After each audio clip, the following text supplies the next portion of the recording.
আমাদের পশ্চিমবঙ্গের সুন্দরবনের বিখ্যাত চাষি, খুব কঠিন পরিশ্রম করেন। আর এনার হাতে খুব সুন্দর ফসল, জাদু আছে, এত সুন্দর ফসল ফলান। কোনো সময় মাঠ খালি রাখেন না, একের পর এক চাষ করেন। তাই খুব উনি আনন্দে থাকেন। উনি জমিতে বেশিরভাগ সময় দেন। আপনার নামটা কি বললেন?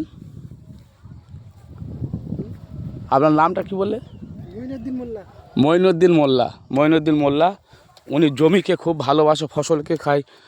এখন বেলা 1-2 বেজে গেছে, তবুও চাষ করছে না খেয়ে, সুন্দর গাছকে সেবা দিচ্ছেন।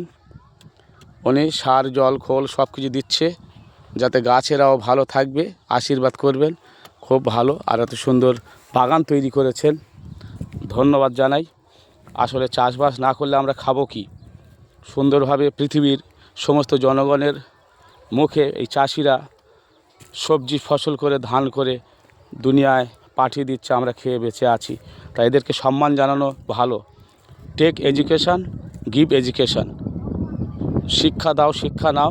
Take respect and give respect. সম্মান দাও, সম্মান নাও। যদি সম্মান না দাও, কিছু করার নেই, নাথিং টু ডু। তো bye bye, thank you, goodbye, বিদায় বন্ধুগণ।